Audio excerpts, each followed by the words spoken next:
Oke, terima kasih Bu Dian selaku moderator pada siang hari ini dalam rangka kegiatan pembelajaran per-teaching kita.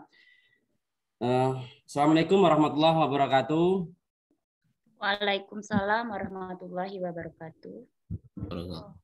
Yang terhormat Bapak Joko sebagai guru pamong, yang terhormat Ibu Dini sebagai guru dosen pembimbing dalam kelas kita, dan rekan-rekan sekalian yang insya Allah lulus dalam ujian PPG-nya nanti. Amin. Amin. Oke, dalam hal ini tentunya sebelum pembelajaran saya ingin memohon maaf yang sebesar-besarnya ketika ada nama itu disebutkan tidak menggunakan Bapak atau Ibu atau segala macam, karena kita masih dalam proses pembelajaran dan menempatkan diri saya sebagai guru dan rekan-rekan itu sebagai siswa. Oke, untuk selanjutnya saya ingin menampilkan perangkat pembelajaran kita.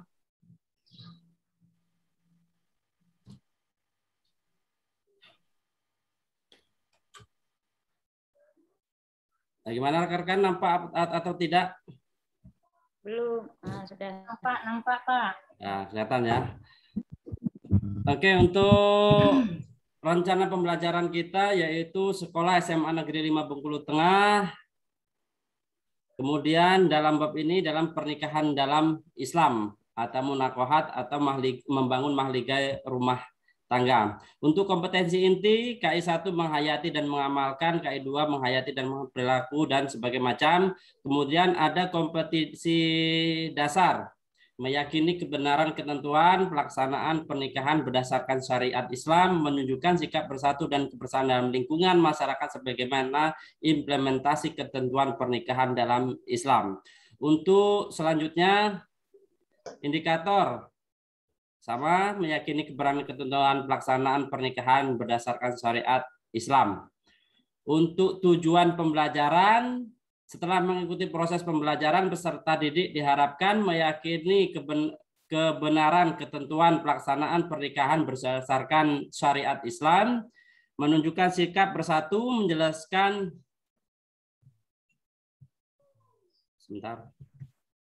menjelaskan dalil-dalil tentang ketentuan dan pelaksanaan, mengidentifikasi ketentuan pelaksanaan pernikahan berdasarkan syariat Islam. Untuk selanjutnya, untuk pertemuan pertama, jadi ini dibagi menjadi 3, yaitu kegiatan pendahuluan, kurang lebih 3 kali 15 menit. Guru melakukan pembukaan, salam, dan sebagainya macam, memeriksa kehadiran, menyiapkan fisik dan psikis peserta didik, apresiasi, motivasi, dan pemberian acuan. Untuk selanjutnya, kegiatan inti itu ada 105 menit atau kurang lebih 2 jam. Kegiatan literasi, melihat, mengamati, membaca, mendengar, menyimak. Kemudian critical thinking atau berpikir kritik, mengajukan pertanyaan. Kegiatan literasi yaitu mengamati objek kejadian, membaca sumber lain-lain, buku, teks atau sebagainya macam. Aktivitas selanjutnya, kerjasama, mendiskusikan, mengumpulkan, mempresentasikan ulang, saling tukar informasi. Lanjut, kemudian bab inti penutup yaitu 15 menit. Membuat resume dengan bimbingan poin-poin yang muncul dalam kegiatan ketuhanan pelaksanaan pernikahan syariat Islam yang baru dilakukan. Kemudian mengadakan pekerjaan rumah atau PR atau tugas dan yang lain-lainnya. Itu saja yang saya bisa sampaikan. Kepada Ibu Dian, kami kembalikan lagi. Ya, untuk selanjutnya adalah penampilan peer teaching-nya, Pak. Dipersilakan. Oke, terima kasih Ibu Dian.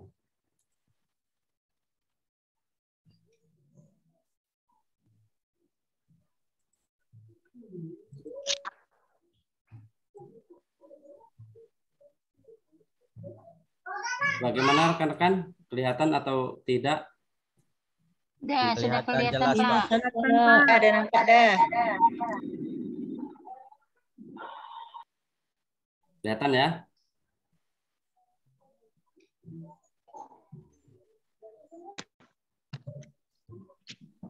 Oke, Assalamualaikum warahmatullahi wabarakatuh. Waalaikumsalam. Warahmatullahi wabarakatuh.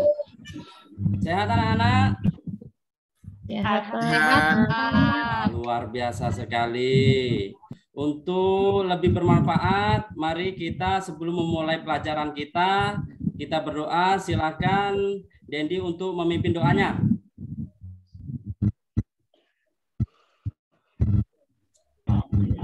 Dendi, silakan Dendi. Oke, baik teman-teman, mari kita buka pelajaran hari ini dengan berdoa. Berdoa mulai.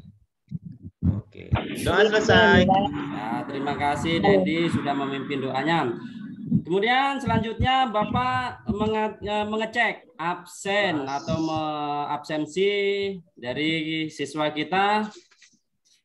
Siapa yang tidak masuk, anak-anak? Neng, Pak. Neng udah 2 hari nggak masuk, Pak. Neng sudah 2 hari tidak masuk. Kemana Neng itu? Sakit apa? Main-main Pak di rumah saya tengok. Oh, main-main. Sepeda kerja Pak. Motornya rusak tuh, Pak. Berarti apa ya hari ini si Neng? Iya, motornya rusak, Pak. Oh, motornya Tangganya rusak. ada yang menikah, Pak. Oh, banyak sekali alasannya ini ya. Nah, nanti ujung-ujungnya sakit hati ini nanti. Sakit Pak karena sakit hati. Sakit gigi juga, Pak. Oh, sakit gigi. Media Oke. juga, Pak.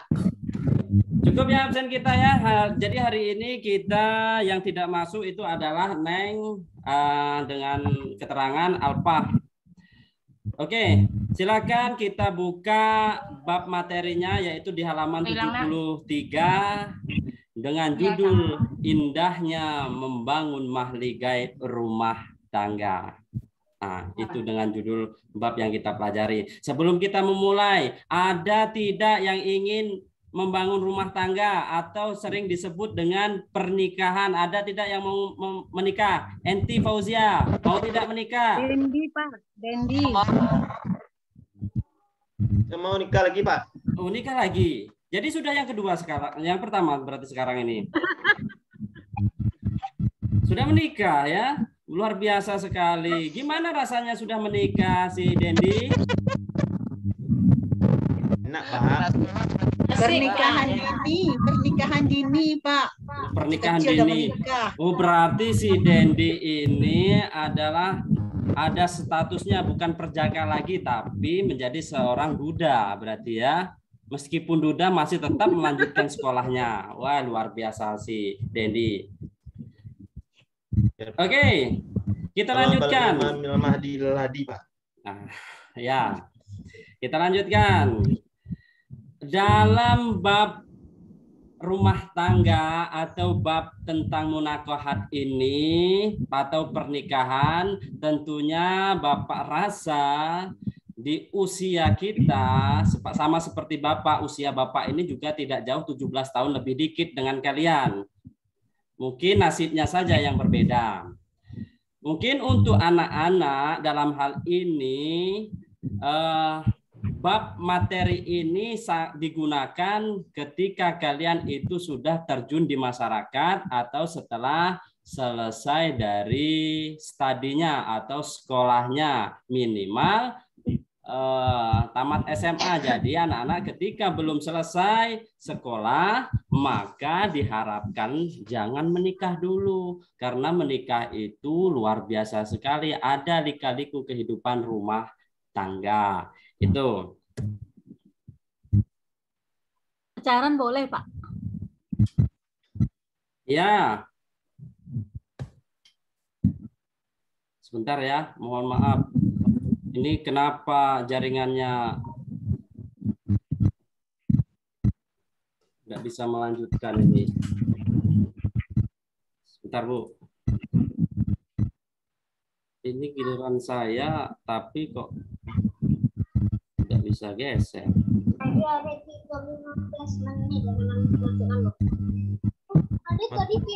Materinya berat Pak, maka berat jaringan. Nah. Oke anak-anak, kita lanjutkan. Sebelum memulai pembelajaran kita, Bapak akan menjelaskan dari tujuan materi kita, yaitu tujuan pembelajaran setelah meyakini ketentuan pelaksana pernikahan berdasarkan syariat Islam. Kedua, menunjukkan sikap bersatu dan kebersamaan dalam lingkungan masyarakat sebagaimana implementasi ketentuan pernikahan dalam Islam. Kemudian menganalisis dan mengevaluasi ketentuan pernikahan dalam Islam dan menyajikan prinsip pernikahan dalam Islam. Itu selanjutnya. Sebelum kita memulai materi kita, silahkan perhatikan gambar berikut ini dan tolong dikomentari apa maksud dari gambar tersebut. Silahkan. Baik, saya Pak. Wah ya, silahkan. Pak Rozi. Ya, Assalamualaikum warahmatullahi wabarakatuh. Terima kasih izinnya Pak. Ingin menjelaskan melihat dari apa yang tertera di layar ini tentang seserahan Pak atau lamaran Pak. Wah, mantap. Ya, terus. Ya. Dan satu lagi Pak, yang sering terjadi di lamaran ini, sering batalnya ini karena hantarannya lebih besar Pak kebanding yang punya hajatan Pak. Itu. Ya. Terus satu lagi Pak, di dalam untuk hantaran ini atau lamaran ini mempunyai halo? Ya, halo, terus lanjutkan. Ya, baik di dalam hantaran ini mempunyai ikatan-ikatan tertentu Pak atau perjanjian-perjanjian tertentu. Begitu Pak menurut saya Pak. Oh gitu ya Pak Rozi. Luar biasa sekali, kita berikan apresiasi tepuk tangan untuk Fahru Rozi. Luar biasa sekali jawabannya. Terima kasih. Ya itu tadi Rozi ya yang menjawab, jadi pihak laki-laki. Jadi ada pihak yang perempuan seharusnya untuk mewakili dari pengamatan gambar tersebut. Silakan yang perempuan. Enti mana Enti? Pak. Ya silakan Enti berikan komentar dari gambar tersebut. Kira-kira apa yang menjadi penjelasan dari gambar tersebut si Enti? Ya Pak, jadi seperti Pak Rozi Pak. Jadi itu tentang lamaran ya Pak ya. Biasanya memang budaya kita Pak. Sebelum menikah emang harus ada lamaran yang banyak Pak. Jadi karena sudah budaya ya Pak ya. Pak, Pak, itu Pak menurut saya Pak. Ya, mohon maaf kepada rekan-rekan, mungkin apakah suara saya jelas atau tidak karena ada terdengar suara kipas angin kalau tidak salah. Apa itu dari saya atau dari rekan-rekan? Jelas, saya juga dengar suara kipas angin tuh. Oh, berarti bukan dari saya. Ya? Kayaknya Pak Rozi Pak kipas terus dari tadi. Oh gitu. Oke, lanjutkan ya. Enggak, masih ada ya karena ini di-record nanti. Ini panas, Pak. Di model. Nah, jadi kita lanjutkan. Jadi ada dua pendapat. Si Rozi tadi mengatakan bahwa ada budaya kita itu ada hantarannya terlalu besar. Bapak pertanyaan lagi, yang besar itu seperti apa si Rozi? Apanya yang besar? Apakah uangnya, apakah orangnya? Uangnya dan emasnya Pak biasanya. Uang dapur Pak. Uang dapur gitu ya. Bagus. Saya lihat keponakan saya, lihat sepupu saya Pak. Ya. Kakak sepupu saya menikah hantarannya Pajero Sport 1 Pak. Waduh luar biasa. Nggak jadi nikah akhirnya Pak. Nah bagus.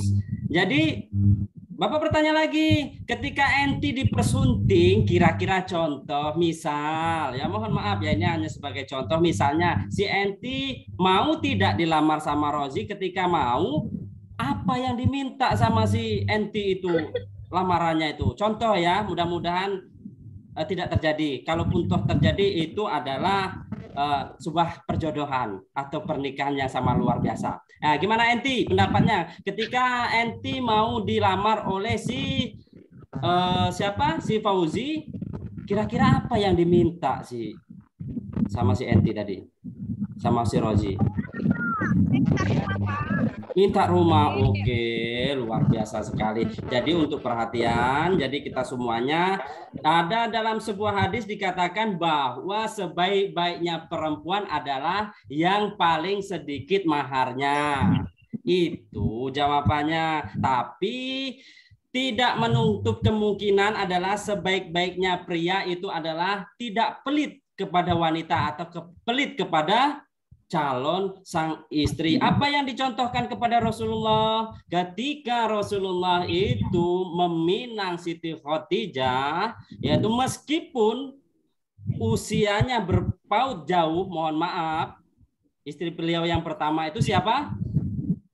Siti Khadijah. Siti Khadijah itu dilamar dengan menggunakan berapa ekor unta, yaitu sebanyak 20 ekor unta yang amat luar biasa. Ketika dirupiahkan berapa? Kurang lebih 1 miliar. Nah, kira-kira si Fauzia kalau mengikuti apa yang dicontohkan Rasulullah sanggup atau tidak kira-kira? Sanggup, Rozi? Saya tidak sanggup. Saya rasa nggak sanggup, Pak. Nggak sanggup, Pak, karena saya nggak ternak onta, Pak. Oh, tidak ternak onta. Karena tidak onta, ternak sapi aja nggak apa-apa lah untuk meminang si Enti. Ya. Dan kalau nggak ada onta, Innova aja, Pak. Wah, luar biasa. Oke. Jadi itu ya pengamatan dari gambar yang kita tampilkan. Selanjutnya, ada lagi gambar. Silakan bagi yang ingin yang menanggapi, siapa? Silakan. Saya, Pak. Iya, silakan. Itu Pak, gambar pesta lagi perayaan pernikahannya dengan meriah gitu Pak. Iya, dengan pesta, dengan meriahnya itu jawaban si Edi. Ada komentar lain tidak? Silakan. Komentar lain mengenai gambar yang tertera di layar. Ini. Saya, ini. Pak. Ya, silakan. Resepsi pernikahannya, Pak. Oke. Jadi Bapak sedikit menambahkan ya, dari jawabannya si Edi tadi itu adalah apa si Edi? Ulang lagi. Apa? Edi? Pesta pernikahannya pesta. Pak, dengan meriahnya. Kalau ya. Si Dian tadi apa si Dian? Resepsinya Pak, syukuran setelah pernikahan. Resepsi. Jadi Bapak sedikit menambahkan ketika selesai meminang maka syarat sah pernikahan itu adalah ada ijab dan qabul. Ketika ijab qabul, bolehkah kita mengadakan resepsi acara? Boleh. Asalkan tidak berlebihan. Tujuan dari resepsi pernikahan itu adalah berkumpul, mengundang sanak saudara, tetangga, jiran atau segala macam. Jadi memperkenalkan pihak perempuan dan pihak laki-laki bersatu, berkumpul, saling kenal. Inilah calon pengantin yang dikenalkan dari pihak keluarga perempuan ataupun pihak laki. Jadi itu ya. Selanjutnya, masuk ke bab materi, makna pernikahan dalam Islam. Kata nikah berasal dari bahasa Arab yang berarti al-jamu atau bertemu atau berkumpul. Menurut istilah nikah ialah ada suatu ikatan lahir dan batin antara seorang laki-laki dan perempuan untuk hidup bersama dalam suatu rumah tangga melalui akad yang dilakukan menurut hukum syariat Islam. Artinya ketika ada ijab, ada qabul atau ada perkumpulan laki-laki dan perempuan sudah dalam pernikahan maka diperbolehkan. Mohon maaf.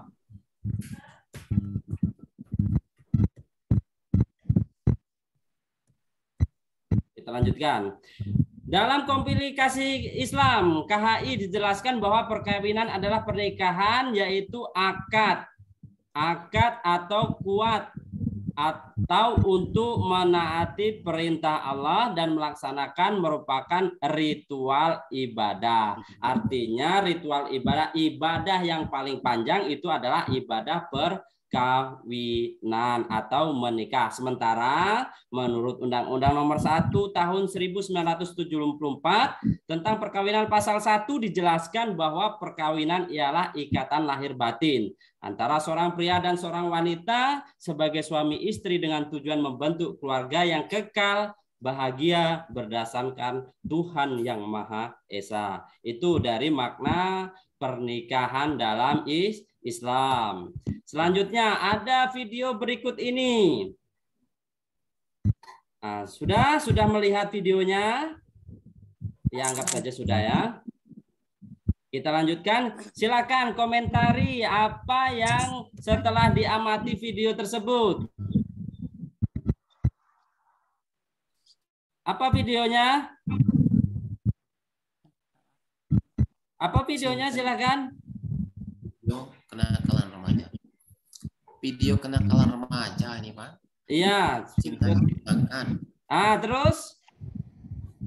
Cinta dibutakan segalanya. Hamil di luar nikah, aborsi, bunuh diri. Wah, itu dari tayangan tadi, jadi bisa disimpulkan bahwa ketika ada video kenakalan remaja, kemudian akibat cinta ditolak, kemudian cinta dibutakan, maka terjadilah apa? Yaitu hamil di luar nikah. Setelah hamil apa? Melakukan aborsi, kemudian bunuh diri. Itulah jadi memang kenakalan remaja ini tidak didasari, mohon maaf bukan tidak didasari, tetapi kenakalan remaja ini sering terjadi apa? Mohon maaf, tindakan seks atau tindakan hubungan suami istri, tetapi tidak diikuti dengan pernikahan. Lanjut.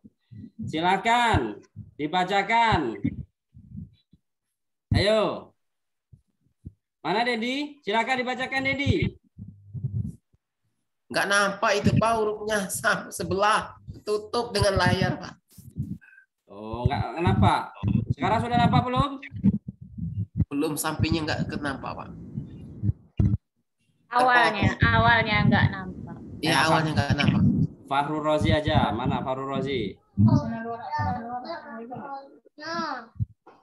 Baik Pak, saya bacakan Pak ya. Ya. Surat Ar-Rum ayat 21 yang berbunyi Bismillahirrahmanirrahim. Woi, Wa luar min biasa. ayati- Terima kasih si Rozi sudah membacakan ya. Tolong yang perempuan, tadi yang laki-laki sudah membacakan, jadi yang artinya tolong dibacakan siapa yang perempuan. Silakan. Endang, mana Endang? Ada Endang?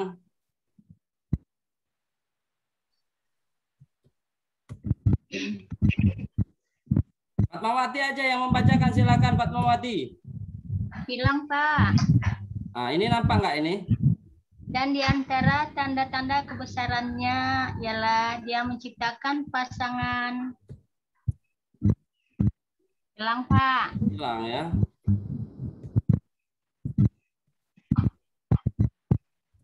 Nah, cukup ya. Jadi tadi Endang Fatmawati sudah membacakan. Jadi Bapak ingin menambahkan, dan di antara tanda kebesarannya ialah menciptakan pasangan-pasangan untuk dari jenismu sendiri agar kamu cenderung merasa tentram kepadanya dan dia telah menjadikan di antaramu kasih sayang. Artinya ketika Allah itu menciptakan pasangan-pasangan hidup, tetapi ketika kita membangun maligai rumah tangga, maka harus ada rasa kasih dan cinta dan kasih sayang. Selanjutnya, dalil lagi tentang pernikahan dari Abu Hurairah radhiyallahu anhu, beliau bersabda, wanita dinikahi karena ada 4 hal. Karena apa? Yang pertama, karena hartanya, kedudukannya, kecantikannya, dan karena agamanya. Kira-kira ini Bapak bertanya kepada yang laki-laki. Yang laki-laki kalau seandainya menikah, apa dulu yang dipilihnya dari keempat tersebut? Kalau bisa keempatnya semuanya Pak. Keempatnya biasa. Wah, luar biasa. Itu perfect sekali itu Edi.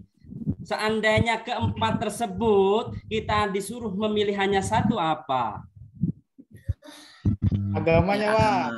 Wah, agamanya luar biasa sekali. Jadi ketika kita disuruh memilih dari empat tersebut, maka yang paling dipilih adalah karena agamanya. Karena kalau harta itu ketika kita menikah itu bisa dicari. Karena kedudukan atau inteligensi, genitas, garis keturunan itu apalah dikata ketika kita sudah menikah, ketika kita jodoh, kalaupun toh berasal dari mana asalnya, kalaupun kita sudah jodoh, apa boleh buat. Ketiga, yaitu kecantikan. Kecantikan itu lama-lama akan menjadi pudar. Ketika si Dian sekarang umurnya 17 tahun, ya, 30 yang akan datang, maka umurnya sudah 47 atau 50. Apakah si Dian itu masih cantik? Tentunya tidak, Pak. Karena cantik itu adalah relatif. Kemudian kalau seandainya kita menikah ada itu yang terakhir 4, maka itulah yang paling baik ketika kita menikahi wanita, yaitu karena agamanya. Selanjutnya, hukum pernikahan itu ada 5, jaiz atau mubah, wajib, sunnah, makruh, dan haram. Jadi kelima tersebut, mana kira-kira kita yang pas untuk memposisikan diri kita pada saat ini kita masih di sekolah, maka hukum pernikahan tersebut apa? Coba. Ayo silakan. Makruh, Pak. Alasannya apa sih, Dahrani? Karena kita belum punya penghasilan dan belum memiliki cukup ilmu, Pak. Wah, luar biasa sekali. Kita beri tepuk tangan kepada si Dahrani. Jadi betul, yaitu pada posisi saat ini kita makruh, yaitu orang yang melakukan pernikahan dan telah memiliki keinginan, jelas. Siapa sih yang tidak ingin memiliki keinginan hasrat? Tetapi apa? Belum mampu mempunyai bekal untuk memberi nafkah dan tanggungannya. Kita lanjut. Tujuan pernikahan yaitu ada 6, untuk memperoleh kebahagiaan, untuk membina rasa cinta kasih sayang, untuk memenuhi kebutuhan seksual, untuk melaksanakan perintah Allah Subhanahu wa taala, dan yang lain-lain. Ini ada pertanyaan. Silakan. Bagaimana jika ada seorang remaja putri menikah tanpa ada restu dari seorang ayah atau dari wali nasab? Nah, gimana refleksi kita? Silakan. Yang ingin menjawabnya. Saya, Pak. Ya, silakan Enti. Kalau ada remaja putri menikah tapi tanpa izin ayah, maka pernikahannya tidak sah, Pak. Karena ayah kan merupakan wali dan wali itu merupakan rukun nikah, Pak. Oke, baik sekali jawabannya Enti. Kita beri tepuk tangan. Silakan, ada lagi yang menambahkan. Bagaimana jika ada seorang remaja putri menikah tanpa ada restu dari seorang ayah atau wali nasab? Silakan. Ya, Pak. Ya, Pak Rozi. Baik, kalau menurut saya, Pak, masih sah, Pak. Iya, alasannya? Asal dia nikah, alasannya dia nikah harus dengan pergi ke KUA dan dinikahkan langsung oleh KUA, Pak. Untuk wali nasabnya, kalau sudah mencukupi umur seorang wanita itu, kalau tidak direstui oleh ayahnya, maka jatuhnya nanti ayahnya yang berdosa, Pak. Udah tahu anak pengen nikah, udah nggak tahan, nggak boleh juga nikah. Gitu, Pak. Wah, jadi masih bisa ke KUA, Pak. Wah, luar biasa sekali jawabannya. Nampaknya teman kita ini udah kebelet mau nikah ini.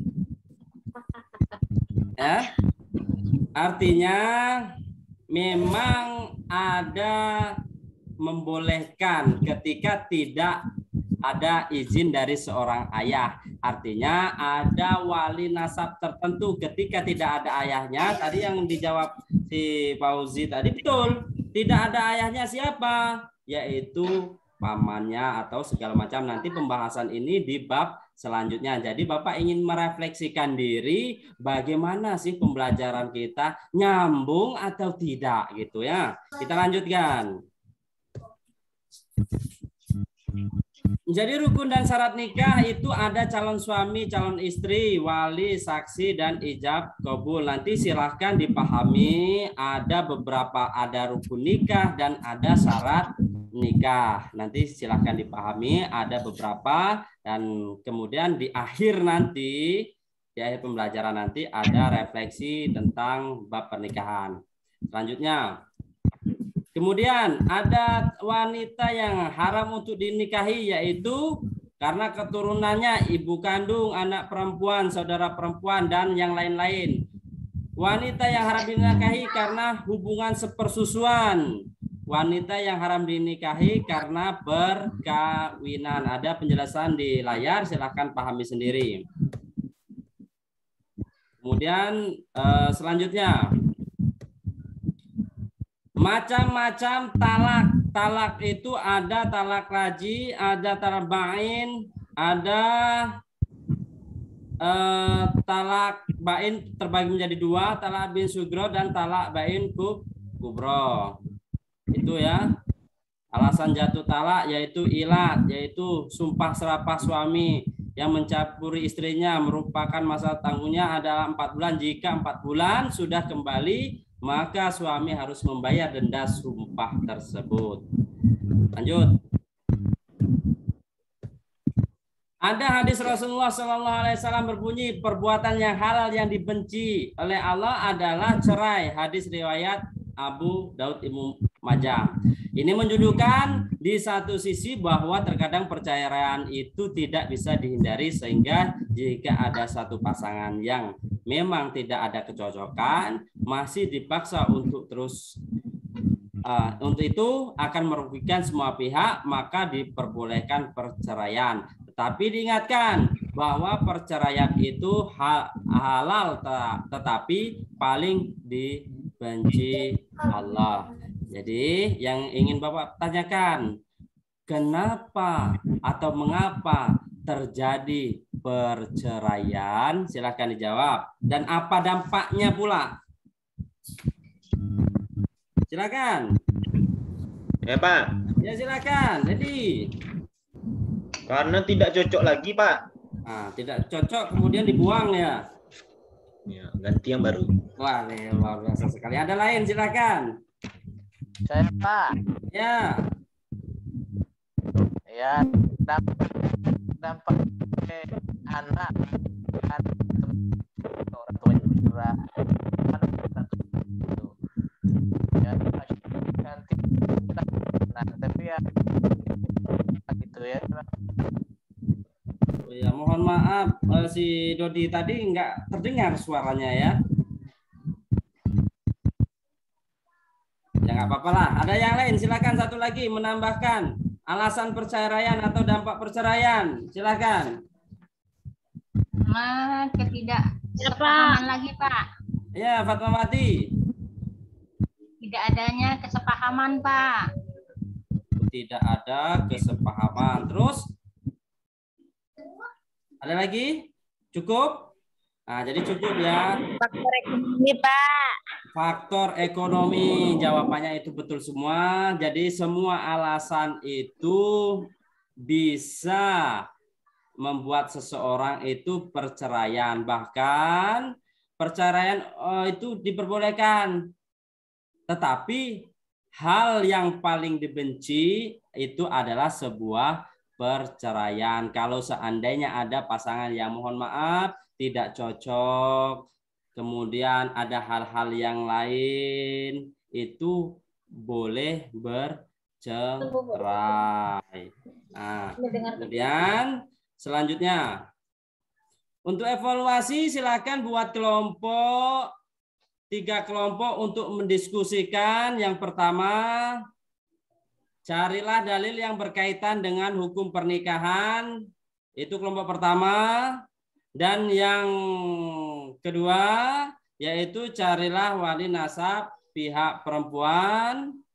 Paham ya? Kelompoknya silahkan nanti dibagi, tidak perlu Bapak lagi yang membagikan, tapi kita sudah dewasa, sudah bisa memana yang bisa memilih, silahkan pilihlah kelompok masing-masing. Ya, nanti itu yang tertera di layar ini silahkan untuk mendiskusikan dari buat kelompok untuk pertemuan yang selanjutnya.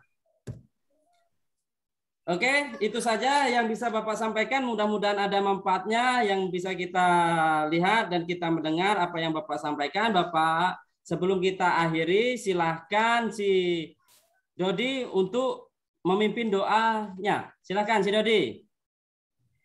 Marilah bersama-sama kita menutup pembelajaran dengan doa. Mudah-mudahan apa yang kita telah pelajari dari Bapak Guru kita tadi dapat berkah dunia akhirat. Berdoa mulai. Selesai. Dia mengucapkan alhamdulillahirabbil alamin.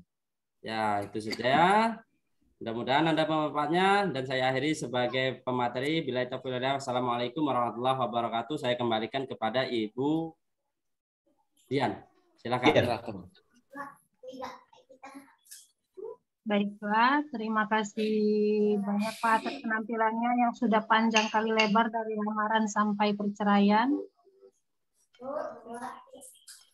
Aduh, tetangga saya berisik lagi Pak, maaf ya Pak. Enggak berisik itu gampang Bu ya. Kasih coklat, diam dia. Ya latihan ini lagi latihan aduh. Untuk kasih coklat Bu Dian. Untuk cepatnya, untuk teman-teman yang ingin menanggapi presentasi dari Pak Dwi, dipersilakan.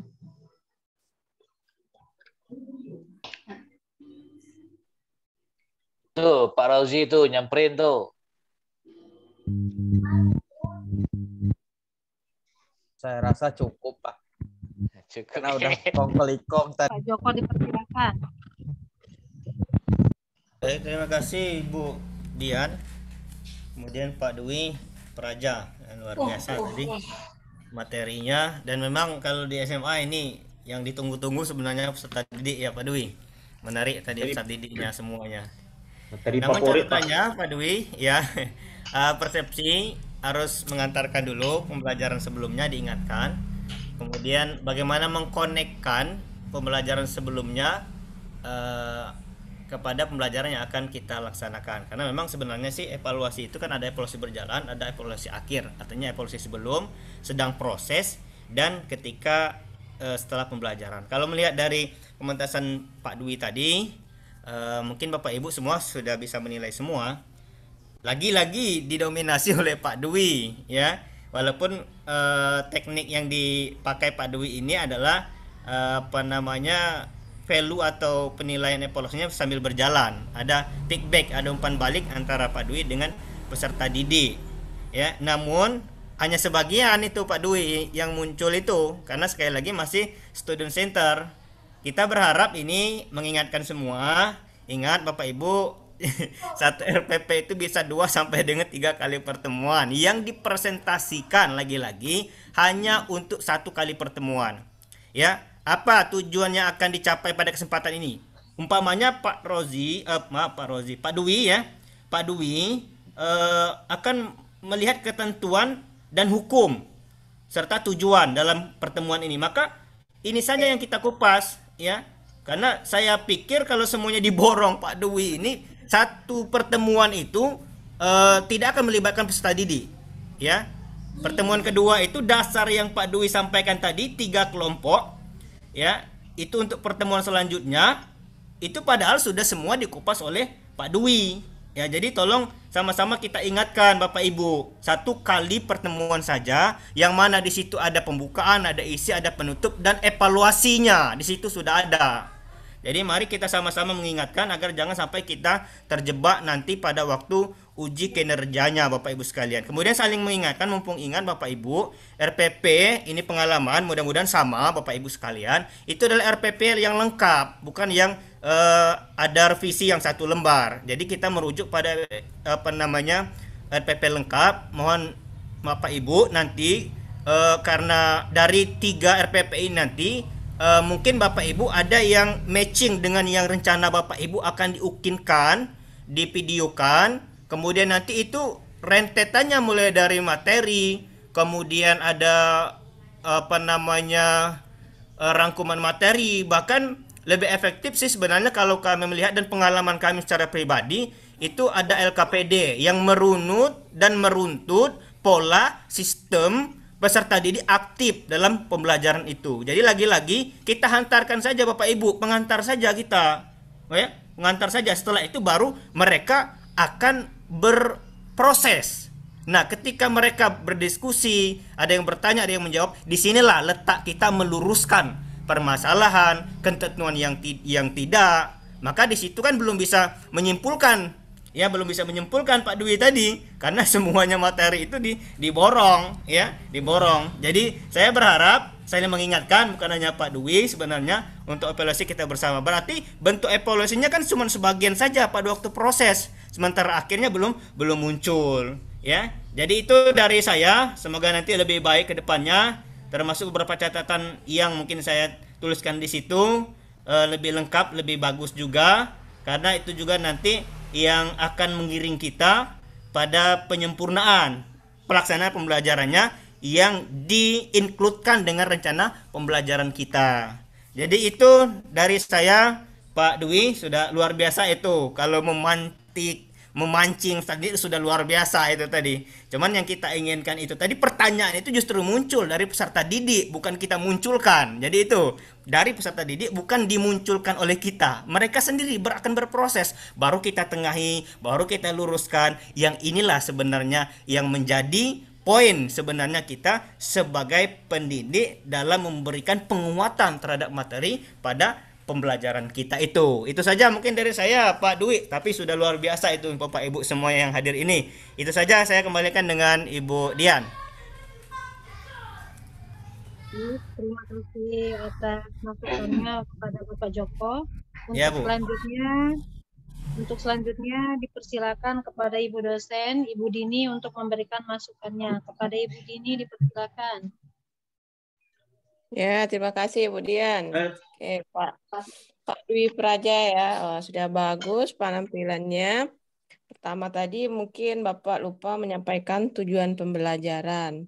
Ya, untuk Bapak Ibu seluruhnya jangan lupa ya untuk menyampaikan tujuan pembelajaran. Kemudian materi ya, materi ini memang saya lihat memang diborong untuk satu pertemuan. Jadi kalau kita memborong semua topik-topik pembelajaran di satu kali pertemuan, takutnya materi yang kita sampaikan tidak tersampaikan pada peserta didik gitu. Jadi butuh keterampilan kita juga untuk mendesain bagaimana misalkan materi ini harus berapa waktu yang kita gunakan agar tersampaikan. Ya, jadi jangan diborong beberapa materi, beberapa pokok bahasan dalam satu pertemuan. Mohon didesain kembali agar pengelolaan waktunya tepat gitu ya. Tuh, kemudian tadi kan ada pertanyaan apa alasan perceraian, apa dampak perceraian. Tadi saya lihat ya. Mungkin Bapak Ibu bisa menampilkan sebuah kasus, baik itu dari cerita, dari berita, atau dari penampilan sebuah video. Nanti Bapak dan Ibu menampilkan sebuah video, baru mereka disuruh diperintahkan untuk mengidentifikasi video tersebut. Itu pertanyaannya, bagaimana pendapat Anda mengenai video tersebut? Apa dampak perceraian tersebut? Jadi mereka ada kegiatan berpikir kritisnya. Jadi dari video tersebut mereka mengidentifikasi apa-apa yang berkaitan dengan materi yang kita sampaikan pada hari itu gitu ya. Jadi jangan kita menciptakan pertanyaan gitu. Kita berawal dari kasus saja. Dari kasus terdahulu kita paparkan, kita sajikan sebuah kasus, baik itu dari poster, dari berita atau dari video, baru kita kita bahwa mereka menyimpulkan atau mengidentifikasi masalah-masalah yang ada di video tersebut yang berkaitan dengan materi yang kita sampaikan pada hari itu, gitu ya.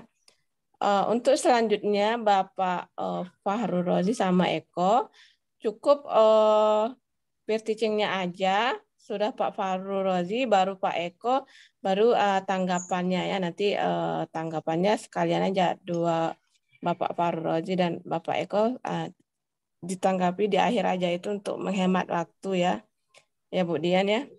Langsung peer teaching, Bu. Ya langsung peer teaching. Sudah Pak Fahrul Rozi, baru Pak Eko.